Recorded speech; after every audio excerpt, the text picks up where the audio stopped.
Pedro, ela atualiza, né? Ela entra no processo de atualização de uma modernidade, né? No processo de modernização da arte em Alagoas, uma modernização tardia, né? Porque muita coisa, o estilo que ele incorpora e representa através das suas práticas picturais, ele traz o fauvismo, né? O movimento do iniciozinho do século passado na Europa francesa, com Matisse, com Henri Matisse, sendo um dos grandes nomes envolvidos nesse movimento, que é o movimento fauvista, né? Fauve é uma palavra francesa que quer dizer feras, né? E esse movimento, ele postulava que a arte deveria ser o mais livre, o mais desimpedida em termos de criatividade possível.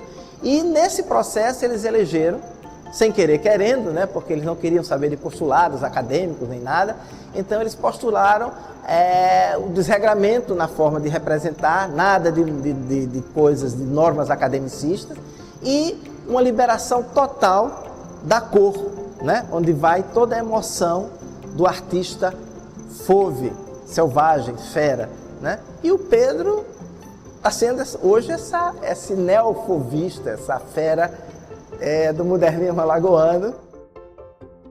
Bom, a exposição, dentro da questão das razões do coração, né? Aí o Pedro entrou isso foi feito a partir de um acordo dialógico. Ele entendeu o conceito, né? Não só o termo, ele não só gostou do termo, ele gostou do conceito embutido no termo, e ele pensou, né? Pegando aqui a estrutura da galeria, que é uma espécie de um trem, né? De vagões de trem, né? Cada vagão, digamos assim, um tema relacionado ao conjunto geral e aos subconjuntos possíveis existentes nesse conjunto geral da obra dele. Então a gente vê, como a gente está aqui na Sala dos Poetas, né? Onde ele expõe os quadros que ele ilustrou, com os quais ele ilustrou o CD do cantor Maclen, do cantor e compositor Maclen, que foi uma homenagem a vários poetas, né, que o Maclen musicou, e ele está aqui nessa sala, né? E também a musa, né, da poesia, né, das artes, que é a mulher, né? E uma mulher bem dentro de uma representação que eu também diria vivartística da mulher, né? No contexto, a mulher nua, no contexto da arte em Alagoas, é tipicamente vivartista, porque é justamente a mulher, figura muito louvável dentro da arte.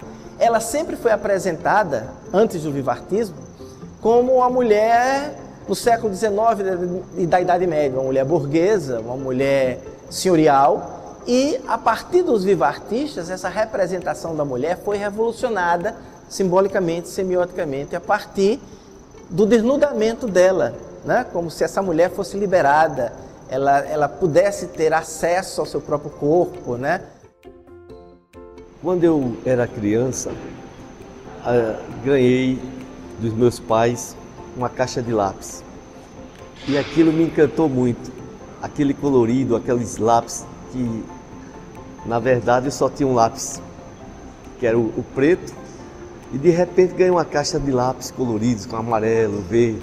E aquilo me deixou muito feliz. E me pus a desenhar e a pintar em papel, deitado no chão, como toda criança faz. Isso foi um primeiro momento meu, mas nunca nesse momento eu cheguei a me dizer que seria um pintor, porque não tinha consciência disso. No jardim infantil, uma professora me viu desenhando um navio e me elogiou. Aquilo me empolgou, como se eu soubesse desenhar alguma coisa. Era um simples navio que eu tinha feito assim, com alguma imagem que eu pudesse ter visto. Bom, e o tempo passou, ainda criança, eu vi nas paredes da minha casa e de um tio meu, pinturas que também me deixavam sempre abismado, assim, encantado. Minha mãe comprou uma paisagem europeia e colocou na sala.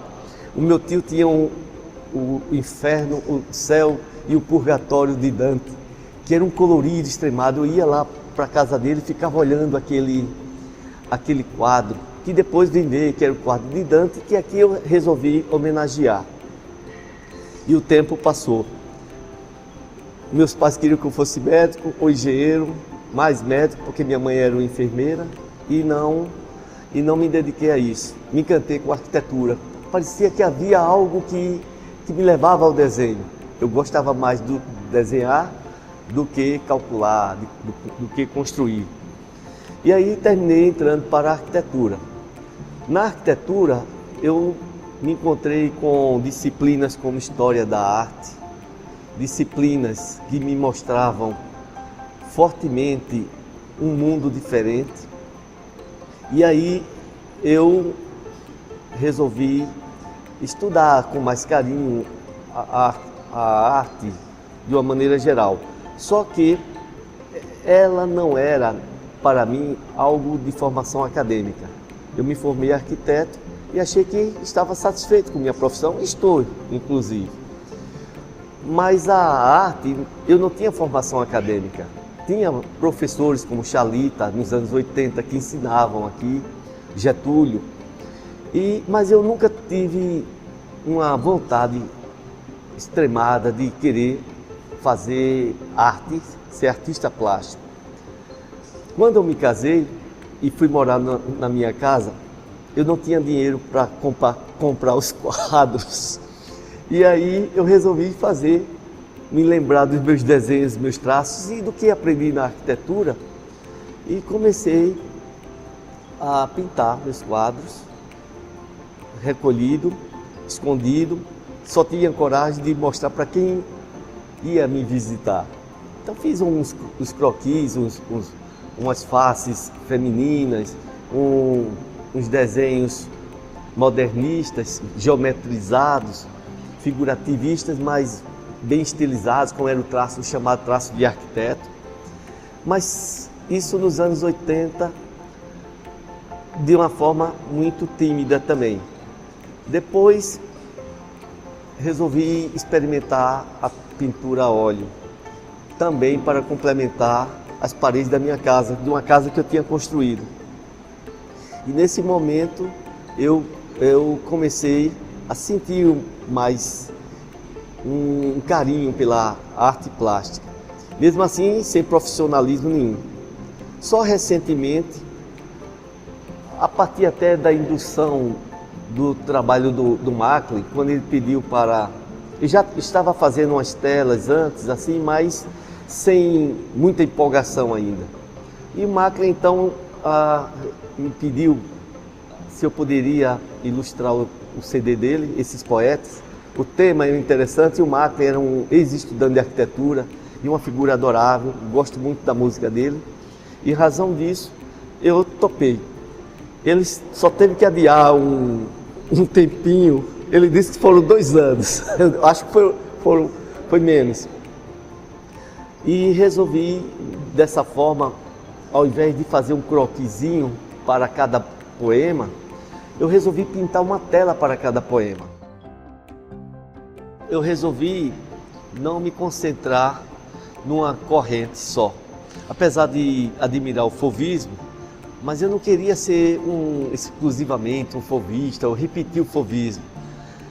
Eu poderia, como todo aprendiz, passar por essas correntes. Mas resolvi mesclar tudo o que era bom do começo dos anos 10 do século passado para cá, toda a arte moderna, o expressionismo abstrato, as diversas correntes, e sempre buscando o que tinha de mais colorido, o que é que existia na produção mundial, na valorização das cores, porque a cor era um ponto básico para mim. Eu me inspiro muito em alguns artistas locais. Eu adoro o colorido, a alegria das cores da Tânia Maia Pedrosa, do Lula Nogueira. Inclusive o Lula é o melhor cronista de nossa época. Ele consegue com humor fazer toda uma política nos seus quadros. Ele registra o cotidiano do nosso povo com uma simplicidade, com uma beleza extraordinária. E a própria Beta também tem um colorido que me agrada muito. Então essas 3 figuras, o Rosivaldo, o Dida Lira, são artistas que traz um colorido nordestino. E eu tento me inserir nesse grupo assim de cores. De uma certa forma, esses 20 anos resumem esse meu caminhar de aprendizado. Eu pretendo na próxima fase, essa fase agora que eu culminei com esses 2 últimos quadros que eu pintei sobre os caetés, fazer uma nova leitura agora do meu trabalho, uma nova fase. Eu acredito que já estou encontrando um pouco esse caminho.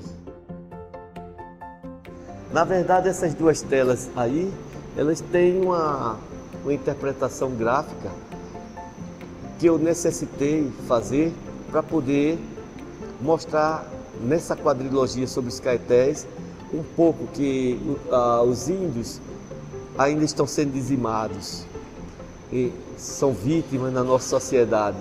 E o outro é culminando com esta homenagem fovista ao Matisse. Peguei um dos quadros mais famosos do Matisse, que é a Danse, a dança.